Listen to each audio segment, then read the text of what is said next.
Sir क्योंकि आप CA हैं तो एक सवाल यूथ के मन में हमेशा रहता है, टैक्सेस, इतने सारे टैक्सेस हैं कि कोई नया अगर कोई स्टार्टअप करने की कोशिश करता है तो ये टैक्सेस के बारे में सुन के एक बार तो घबरा जाता है। तो आपको नहीं लगता कि कोई ये रिफॉर्म करके इनको चेंज करके बहुत सिंप्लीफाई करना चाहिए? ओके, देखिए टैक्सेस के बारे में पहले बता दूं, एक तो गलत फहमी है कि taxes is something wrong. Boss, ऐसा नहीं होता। आपको अच्छी रेलवे चाहिए, आपको अच्छे एयरपोर्ट्स चाहिए, बराबर, आपको नल से रेगुलर पानी आए फ्री में वो चाहिए, बराबर, आपको आपकी सिक्योरिटी चाहिए, मिलिट्री आपके देश की रक्षा करे वो चाहिए, पुलिस आपकी सिटी की रक्षा करे ये चाहिए, आपको गवर्नमेंट से वो हर चीज चाहिए, आप एक्सपेक्ट करते हैं, बराबर, रोड पे खड्डे नहीं चाहिए, सब कुछ सही चाहिए, बट टैक्स भरने की बारी आए then there is a question. तो साहब, गवर्नमेंट कोई पैसा क्रिएट नहीं करती हवा में से, हमारे ही पैसे होते हैं। और सब चाणक्य के जमाने से, कौटिल्य के जमाने से, जब बाकी के इकोनॉमिस्ट पैदा भी नहीं हुए थे, उस जमाने में चाणक्य ने कहा था कि 1/3 किसी भी गवर्नमेंट को 1/3 हिस्सा लेने का हक है। सो पहली बात, गवर्नमेंट अगर टैक्सेस लेवी कर रही है तो ये जरूरी है, दैट इज फर्स्ट।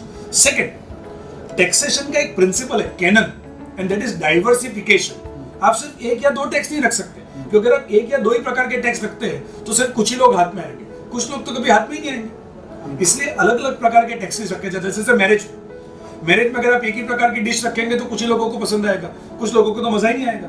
आप जब अलग अलग प्रकार की सब्जी रखते हो तो किसी को ग्रीन सब्जी पसंद है तो किसी को पनीर की सब्जी पसंद, किसी को साउथ इंडियन पसंद है तो किसी को चाइनीज पसंद है। लाइक दैट आपको डाइवर्सिफाई करना पड़ता है, अलग अलग टैक्स। बट ये बहुत जरूरी है कि उससे वो प्रोडक्टिविटी मेंटेन हो, ईज ऑफ कलेक्शन हो, और टैक्स जो है वो सिंप्लीफिकेशन जरूर होना चाहिए।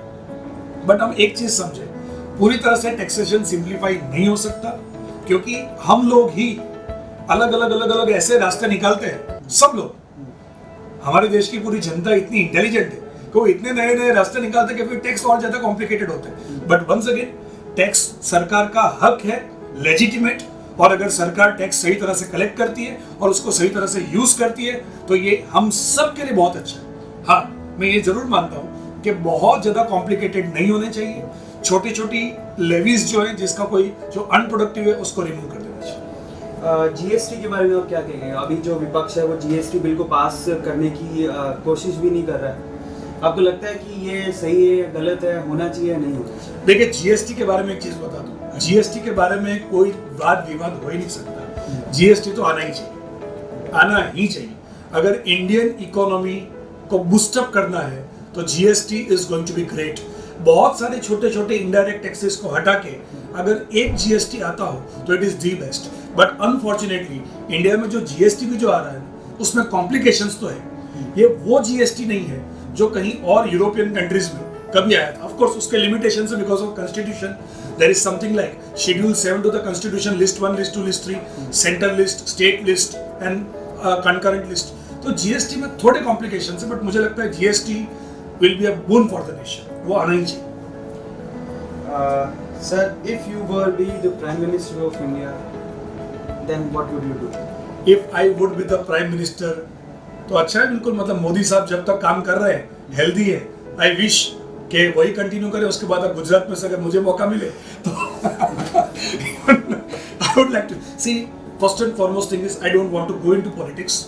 आई डोंट मीन पॉलिटिक्स अच्छा है खराब है, मैं लाइटली ऐसा कहा जाता है, लाइटली।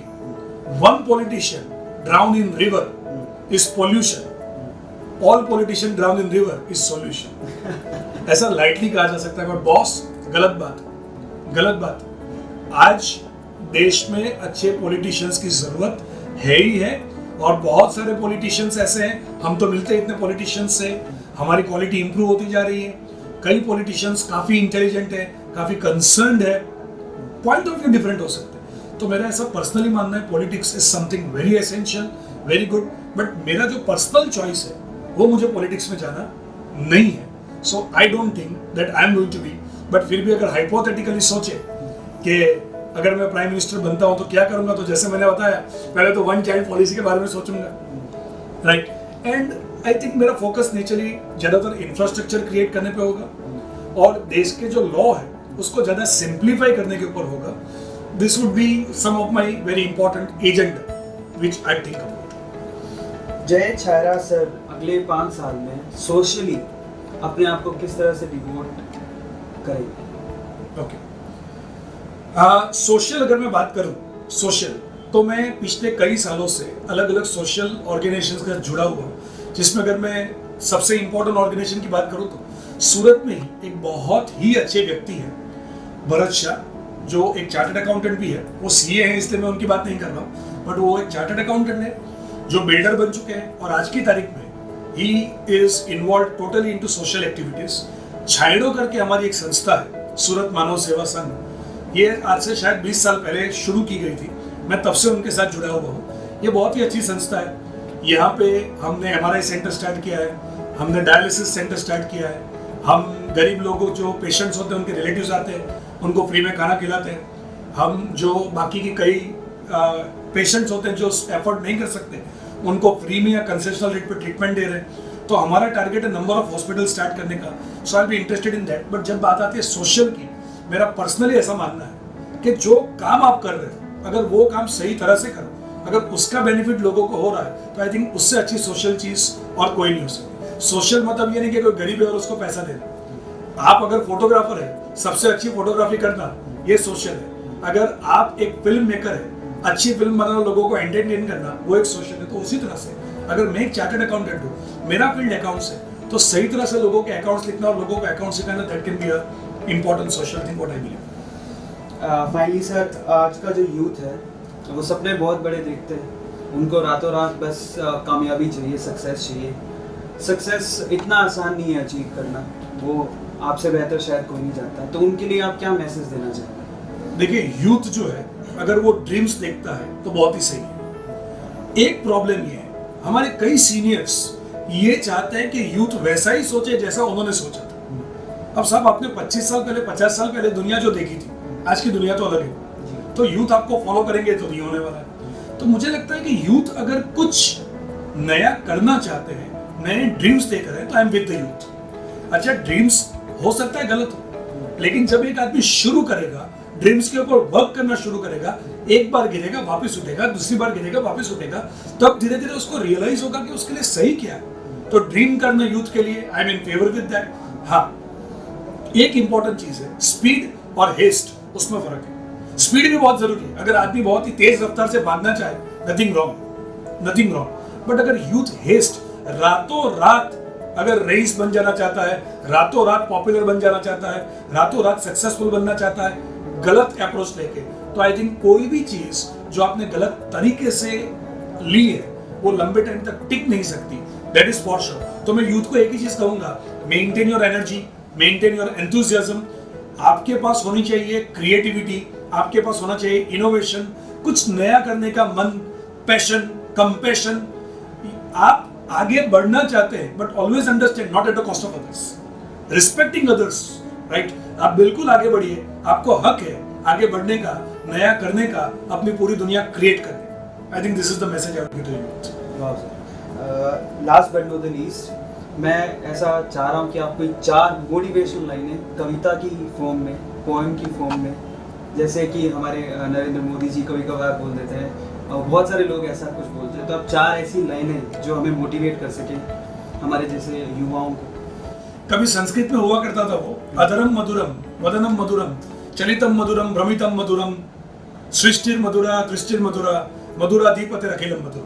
मतलब मैं थोड़ा सा कच्चा पूछा समझा रहा हूं उसको कि अधर मधुर है, होंठ मधुर है, चलितम मधुरम चाल मधुर है, वलितम मधुरम मतलब अदाएं कुछ है, जिस तरह से मुड़ते हो मधुर है, वदनम मधुरम मुख मधुर है, यष्टिर मधुर लकड़ी मतलब कि जो फ्लूट बजा रहे हो मधुर है। बात तो कृष्ण की है, बात तो कृष्ण की है कि कृष्ण की हर बात मधुर है। तो बात ऐसी है, मैंने एक चीज देखी कि जब एक आदमी अंदर से कुछ उसमें अच्छा हो और वो चाहेगा तो वो बिल्कुल उसी तरह से होगा, उसकी हर चीज मधुर होगी, वो उसका नेचर भी मधुर होगा, राइट। वो अगर बिजनेस कर रहा है, प्रोफेशन कर रहा है, तो उसमें लोगों के साथ उसका डीलिंग भी मधुर होगा। उसकी हेल्थ, यस, जो सबसे इंपॉर्टेंट है, फिटनेस, उसमें भी वो मधुर होगा।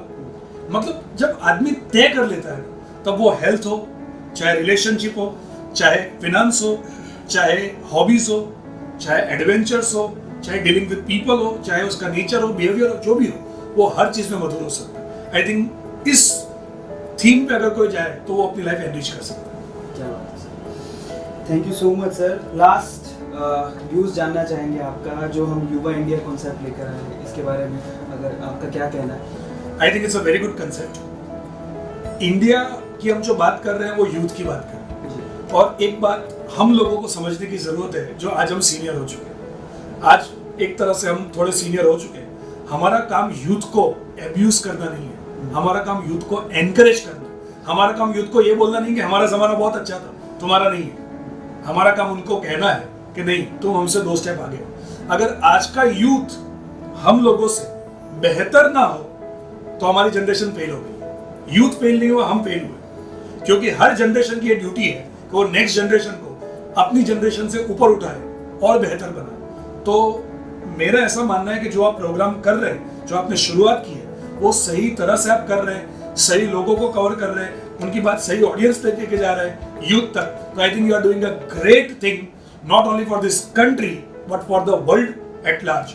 यूथ मतलब, ये तो विवेकानंद भी कह गए थे, youth is my heart, right? मतलब youth is the power of the nation. तो definitely you are doing a great job. I congratulate you. Thank you so much sir.